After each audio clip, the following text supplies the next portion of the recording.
अब मुझे आप समझा दो कि सचमुच में बिजनेस में करना चाहता हूं, मुझे मेरा मार्गदर्शन करो कि मैं कैसे करूं। तो उन्होंने मुझे बताया कि माधव जी, दुनिया में हर इंसान को ऊपर वाले ने 24 घंटे का वक्त दिया है। क्या ये बात सही है? थोड़ा हाथ खड़ा करके बताएंगे तो मुझे समझ में आएगा। Very good. और कोई भी आदमी, सामाजिक आदमी, चाहे वो प्राइवेट नौकरी करता है, चाहे सरकारी नौकरी करता है, चाहे वो अपना खुद का काम धंधा करता है, चाहे किसानी करता है, चाहे मजदूरी करता है, चाहे बिजनेस करता है, ऐसे मान लेते हैं 24 घंटे में से सुबह जब जागता है, तैयार होता है और वो सजदा करता है, नमाज अदा करता है, पूजा करता है और नौकरी के लिए तैयार होता है, वहां तक पहुंचने में, ट्रेवलिंग करने में और सुबह तैयार होने में लगभग 3 घंटे का वक्त उसका निकल जाता है। क्या ये बात सही है? जो नौकरी करोगे तो नौकरी के लिए तैयार होकर जाना पड़ेगा कि नहीं जाना पड़ेगा? तो लगभग 3 घंटे का वक्त निकल जाता है। तो 24 माइनस 3 कितना घंटा बचा? 21 घंटे। अब आप जहां पर नौकरी करने के लिए जाते हैं तो लगभग एक औसत देखते हैं तो 8 घंटे की नौकरी करनी पड़ती है सबको। क्या ये बात सही है? तो 21 माइनस 8, 8 घंटे आपने जॉब किया, 21 माइनस 8 कितना घंटा बचा आपका? 13 घंटे। और 13 घंटे में से नौकरी कंप्लीट होने के बाद घर वापस आओगे तो ट्रैवलिंग करने में और आके फ्रेशन अप होने में लगभग 2 घंटे का वक्त और चला जाता है। तो कितना घंटा बचा हमारे पास? 11 घंटे। और 11 घंटे में लगभग एक आम आदमी 8 घंटे की नींद लेता है, 8 घंटे रेस्ट करता है, सोता है। तो कितना घंटा बचा? 3 घंटे। क्या इतनी बात समझ में आ रही है सबको? 3 घंटे। ये बात मुझे मेरे अपलाइन समझा रहे हैं। मैं उनसे पूछ रहा हूं कि बांसुरी में बजाना चाहता हूं, मैं अपना जीवन बदलना चाहता हूं, मुझे समझाइए आप। तो कैसे कैसे करूं? तो मुझे समझा रहे हैं और उन्हीं की बात मैं आपको बता रहा हूं। 3 घंटे का समय उन्होंने निकाल के मुझे दिया। अब उन्होंने मुझे बताया कि माधव जी, ये 3 घंटे अलग अलग रुचि के आधार पर, अलग अलग इंटरेस्ट लेवल के आधार पर अलग अलग तरह के लोग इस समय का इस्तेमाल करते हैं। कुछ लोग 3 घंटे में परिवार के साथ, बच्चों के साथ बैठते हैं। कुछ लोग इस 3 घंटे में टीवी देखते हैं। कुछ लोग न्यूज़पेपर पढ़ते हैं। कुछ लोग सोशल मीडिया पर वक्त बिताते हैं। कुछ लोग फेसबुक पर वक्त बिताते हैं। कुछ लोग अपने रिश्तेदारी में यहां वहां बात करते हैं। कुछ लोग इसको उसको फोन लगा लेते हैं, है ना? और ये आपको देखना है। अगर ये 3 घंटे का वक्त जो आप अलग से मैनेज करने की कोई आवश्यकता नहीं है, ये 3 घंटे का वक्त जो इधर उधर लगाते हैं, फेसबुक पर, सोशल मीडिया पर, मोबाइल में, टीवी में, न्यूज़पेपर में, रिश्तेदारों में, इस 3 घंटे के वक्त को अगर सही जगह इस्तेमाल कर लें, सेफ शॉप में इस्तेमाल कर लिया जाए तो आपका जीवन बदलाव हो सकता है, जीवन बदल सकता है। ऐसा मुझे समझाया। क्या ये बात आप तक पहुंच रही है?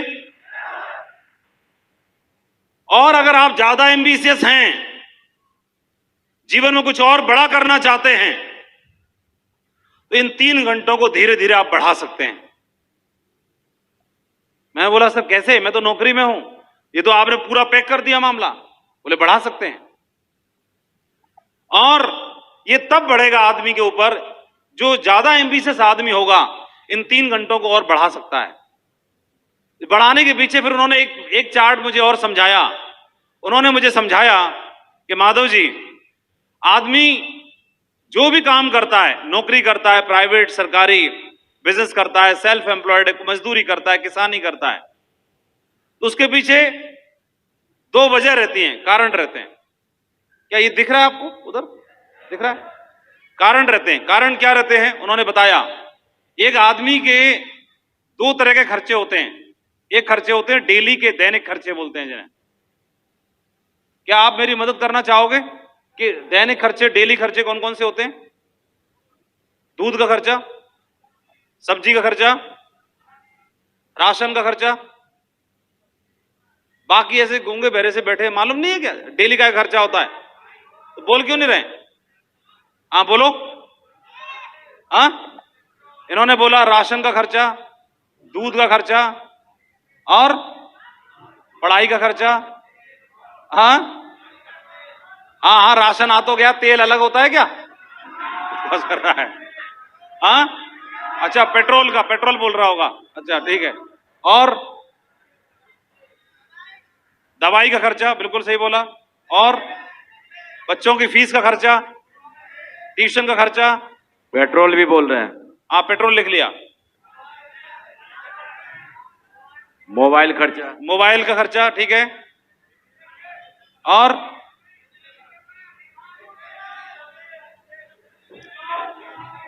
अरे खड़ा होके बताओ ना।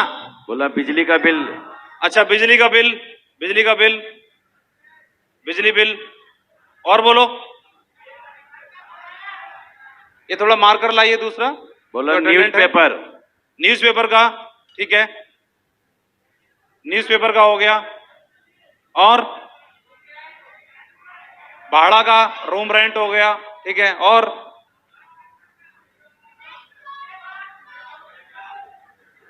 हाँ, और क्या? लगभग सब जान रहे हैं। ये डेली के खर्चे हमारे रहते हैं। हेलो, हाँ बोलो। खड़े तो हो गए, आवाज में दम लाओ टाइगर।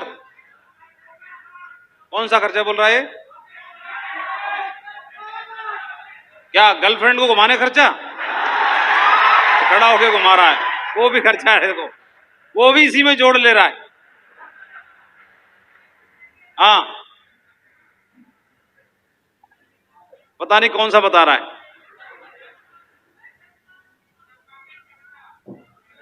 ये बात इसकी तरफ कैमरा घुमा के बोलो, और रिकॉर्डिंग इसकी बीवी के पास भिजवाओ। ये बोल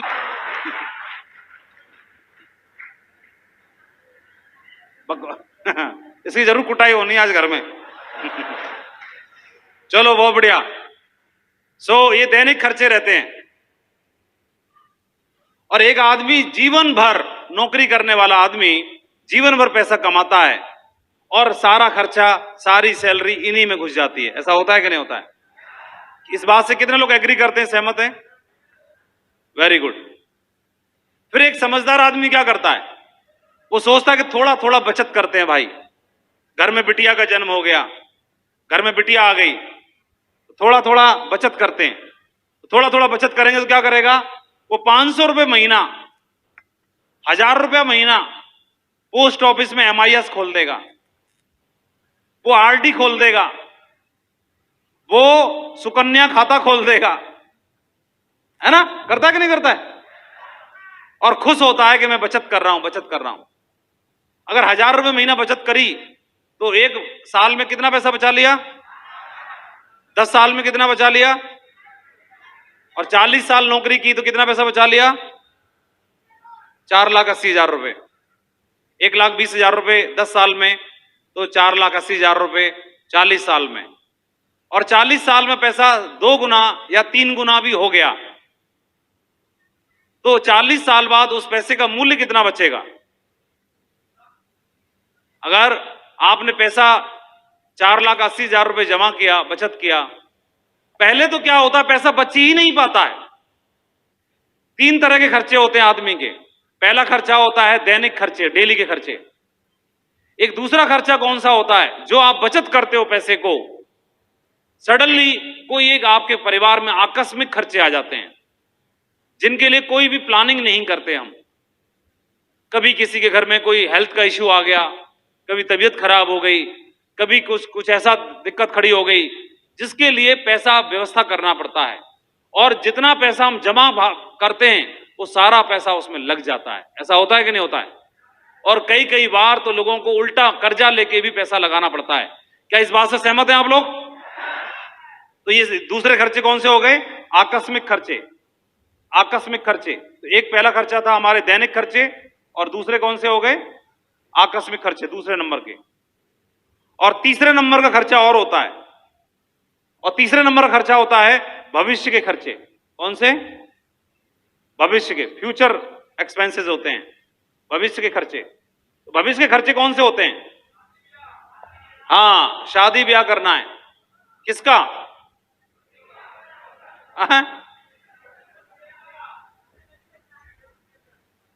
ये शादी का, घर बनाने का, बिटिया घर में है तो उसे डॉक्टर बनाने का, बेटा है इंजीनियर बनाने का, एक कार का सपना, एक पक्का मकान बनाने का सपना, घर छोटा ही क्यों ना हो, एक कमरे का ही क्यों ना हो, लेकिन अपना हो, इस बात का सपना, या पेरेंट्स को हज पे भेजने का सपना, या पेरेंट्स को 4 धाम की यात्रा कराने का सपना, ये सब कौन से होते हैं? भविष्य के होते हैं कि नहीं होते हैं?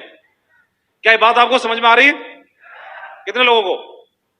ठीक है। कल के लोग इस बात को बड़े ध्यान से सुन रहे थे। आज 2-3 बंदे हैं जो उछल कूद कर रहे हैं, बस 2-3 हैं। इसीलिए स्टेज से ऊंची बनाई जाती है ताकि देख लें कौन उछल कूद कर रहा है। बाकी लोग सब ध्यान से सुन रहे हैं। अब वो 2-3 भी ध्यान से सुन रहे हैं। तो गलती उनकी नहीं थी, मेरी थी। पहले मैंने क्यों नहीं टोका?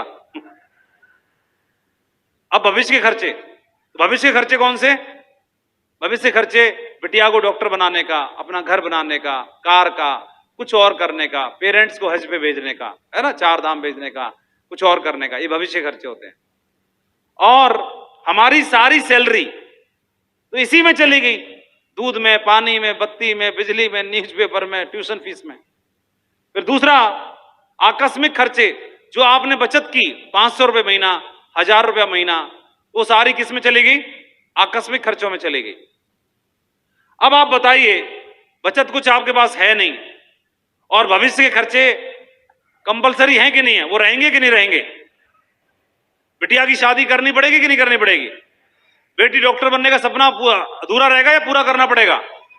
और तो सुकन्या खाते से पूरा हो जाएगा? नहीं, घर का खर्चा है, अपना घर बनाना है, इसको मिटा दें। कई लोग सोच रहे होंगे इन्होंने नौकरी तो छोड़ दी लेकिन मास्टरी वाली आदत नहीं छोड़ी, अभी भी ब्लैक बोर्ड मार्क और पर लगे पड़े हैं, अभी बच्चों के मम्मी पापा को पढ़ाते हैं। तनख्वाह कई गुना ज्यादा है ना? बढ़िया नहीं है? तो पहले भी यही चलाना था और अभी भी यही चलाना है और कुछ काम नहीं है। तो अब क्या करना है? बेटी डॉक्टर बनेगी, बेटी डॉक्टर का बनने का सपना, अपना घर का सपना, खुद का घर का, अपना घर, अपना घर, अपनी कार का सपना, पेरेंट्स को, माता पिता को भेजना हज पर। कहां पर? हज पर या तीर्थ यात्रा पर। बात तो एक ही है ना? और बेटा नौकरी नहीं लगी, या बेटे को इंजीनियर बनाना या कुछ और करना, और अपने लिए भी कुछ ना कुछ सपना हो सकता है कि अपनी वाइफ को ये तोहफा देने का, 9 लाख का हार देने का, कुछ और करने का। हालांकि सेक्रीफाइस कर लेता, कोई भी माँ ये नहीं कहती कि वो ऑप्शन उसके पास 9 लाख का हार लेने का हो या अपनी बेटी का भविष्य संवारने का हो, तो बेटी के भविष्य के लिए बोलेगी, अपने लिए कभी जीवन में 9 लाख का हार नहीं लेगी। तो ये कुछ ऐसे हैं जो कंपलसरी हैं, चाहिए ही चाहिए। और इन भविष्य के खर्चों के लिए अब आपके पास तो पैसा बचा नहीं। मैं आपसे प्रश्न करता हूं ना, नौकरी कर रहे हैं तो आदमी आंख बंद कर लेता है, सेफ सौ का प्लान जब भी जाता है ना, आंख बंद कर लेता है, मैं क्या करूंगा करके, मैं तो नौकरी में पहले से ही हूं, मुझे क्या जरूरत है? वही बता रहा हूं, ये मेरे अपलाइन ने मुझे बताया कि माधव जी पहले तुम समझ लो तुमको जरूरत है भी कि नहीं, है ना? और जैसे ही सुनना शुरू किया तो मेरे कान ढंग से खोल लिए मैंने और ध्यान से सुनना शुरू कर दिया। और जब मुझे पता चला तो अभी आपके पास पैसा तो है नहीं, बेटी बड़ी होगी तो क्या बोलोगे? बेटी डॉक्टर बनने का सपना तो भूल जाओ, पापा के पास पैसा तो है नहीं, अपने घर का सपना तो भूल जाओ, और अपनी कार का सपना तो भूल जाओ, और माता पिता को बोलो भूलो, क्या जरूरत है जाने की? तो अभी ये सब चीजों के लिए, भविष्य के खर्चे के लिए और आकस्मिक खर्चे के लिए भी आदमी को अपनी सैलरी के अलावा अतिरिक्त आय, अलग से पैसा, अतिरिक्त आय की आवश्यकता है या नहीं है? सही बताओ, है कि नहीं है? कितने लोग बोलते हैं हाँ है? ठीक है। अब उनका मुझसे अगला प्रश्न था, उन्होंने बोला कि माधव जी अगर है तो इसकी क्या व्यवस्था है आपके पास? क्या व्यवस्था बताओ? मेरे से पूछ रहे थे और मैं अकड़ के बैठा था। मैं अकड़ के क्यों बैठा हूं? अरे अकड़ के इसलिए बैठा हूं कि मेरी तो नौकरी लगने वाली है, मुझे क्या ये फालतू काम करने की आवश्यकता है? घर घर जाने की आवश्यकता है, लोगों से बात करने की आवश्यकता है? ये काम तो उनके लिए है जिनको कुछ काम धंधा नहीं है, भूखे मर रहे हैं जो। तो उन्होंने मेरे से पूछा कि माधव जी आपके पास क्या व्यवस्था है इसकी? मेरे पास कोई जवाब नहीं था। अब मेरे को समझ में आ गया कि बिल्कुल, अब मुझे बताइए क्या मुझे सेल्स ऑफ बिजनेस की आवश्यकता अब है कि नहीं है? है? अब माधव के अलावा इस हॉल में जो लोग बैठे हैं, क्या इनको भी इस बिजनेस को करने की आवश्यकता है कि नहीं है? तो पहले तो हमको यह समझ में आया कि बिजनेस हमें करना क्यों है। फिर दूसरी बात उन्होंने समझाई कि अभी समझ में आ गया कि करना क्यों है, तो ये तो समझ में आ गया, अब करना कैसे है ये भी मैंने पूछा। तो मैंने बोला कि सर अब मुझे ये भी समझा दो, क्यों तो आपने बता दिया, क्यों करना है ये समझ में आ गया, अब कैसे करना ये और समझा दो। तो उन्होंने मुझे बांसुरी वाला उदाहरण बताया कि जब तक सीखेंगे नहीं तब तक मुश्किल होगी। अब आप मुझे बताइए, अगर आपको आपका रीजन मालूम है कि क्यों करना है बिजनेस, तो जब मेरी बेटी की डॉक्टर बनने की बात आएगी तो वो बनना जरूरी है कि नहीं है? तो क्या उसके लिए मैं 4 लोगों को, 5 लोगों को, 10 लोगों को प्लान दिखाने जाऊंगा और किसी ने मुझे मना कर दिया तो क्या मैं रुक सकता हूं, टूट सकता हूं, थक सकता हूं क्या? भाई ये पैसा कमाने के लिए मेरे पास, बिजनेस करने के लिए, ज्यादा पैसा कमाने के लिए बिजनेसमैन बनने का मतलब होता है निवेश, पैसा लगाना। और हमारे बिजनेस में निवेश कितना करना पड़ता है? जो 10,000 बोल रहा है मेरा भाई, 10,000 का राशन खा गया होगा लेकर के। 10,000 रुपए में कुछ लिया कि नहीं लिया आपने? कुछ लिया कि नहीं लिया? आपने शॉपिंग की, खरीदारी की। ये मार्कर है मेरे हाथ में, अगर मैंने इसके 20 रुपए दिए तो मैंने मार्कर खरीदा, दुकान वाले के पास मेरा कुछ नहीं बचा। क्या ये बात सही है? अगर मैंने कोई भी खरीदारी की, बदले में मैंने प्रोडक्ट लिया और प्रोडक्ट को मैं इस्तेमाल कर रहा हूं, यही तो करना है, यही तो करना है। घर में, किचन में इस्तेमाल होने वाले प्रोडक्ट, बाथरूम में यूज होने वाले प्रोडक्ट, सुबह गुड मॉर्निंग से लेके गुड नाइट तक के product, genuine product, 100% genuine product. और आप देखेंगे कितने लोग दिल पे हाथ रख के बोलते हैं कि सेल्सो के प्रोडक्ट के बारे में मत पूछो, जो प्रोडक्ट है वर्ल्ड क्लास प्रोडक्ट है, बहुत ही शानदार प्रोडक्ट है। बोलते हैं कि नहीं बोलते हैं आप लोग? जब नौनी जाती है तो परिवार में असर दिखाती है कि नहीं दिखाती है? एलोवेरा जाता है तो परिवार में असर दिखाता है कि नहीं दिखाता है? जब आदमी टूथपेस्ट करता है तो उसका रिजल्ट उसको दिखाई देता है कि नहीं दिखाई देता है? जब भगवत गीता जाती है तो घर में संस्कार पनपते हैं कि नहीं पनपते हैं? ये काम करना था। और भगवत गीता के बारे में कितने कॉन्फिडेंटली लोग प्रमोट करते हैं। हमारे बिजनेस की क्या पहचान है, मैं जरूर चाहूंगा 1-2 फोटो आपको दिखाना, अगर कनेक्ट हो तो दिखाइए। वहीं पर भगवत गीता विराजती है तो वहीं पर कुरान, पवित्र होली कुरान भी विराजती है। हमारा बिजनेस किसी जाति के लिए, किसी धर्म संप्रदाय के लिए नहीं है। हमारा बिजनेस हर उस वर्ग के लोगों के लिए है जो जीवन में तरक्की करना चाहते हैं, जीवन में आगे बढ़ना चाहते हैं, जीवन में और कुछ अपने बच्चों के सपने पूरे करना चाहते हैं। जो लॉन्च हुआ उसको घर घर जाके हम प्रमोट करेंगे। नेक्स्ट वीडियो दिखाइए जरा। इसे पूछा कि आप कैसे प्रमोशन कर लेते हो, तो मैं बोला मैं हिंदू भाइयों के बीच में जाती हूं और बोलती हूं कि मैं तो कि हमारे कुरान में जो लिखा हुआ उसका भी अर्थ यही है और भगवत गीता में लिखा हुआ उसका भी अर्थ यही है, तो इसके बारे में हम प्रमोशन करते हैं। प्रमोशन करते हैं तो वो बोलते हैं कि ये मुस्लिम धर्म से होकर ये भगवत गीता को प्रमोशन कर रही हैं और हम ले भी नहीं सकते। तुरंत जाके हमारे साइन अप तुरंत होना शुरू हो जाते हैं और धड़ल्ले से हमको सेल मिलना शुरू हो जाती है। तो ये सबसे पहले हमें देखने की आवश्यकता है कि आप अपने बिजनेस को लेके, अपने प्रोडक्ट को लेके कितने कंफर्म श्योर हैं, आपको खुद को विश्वास है कि नहीं है, और वहीं से बिजनेस होने वाला है।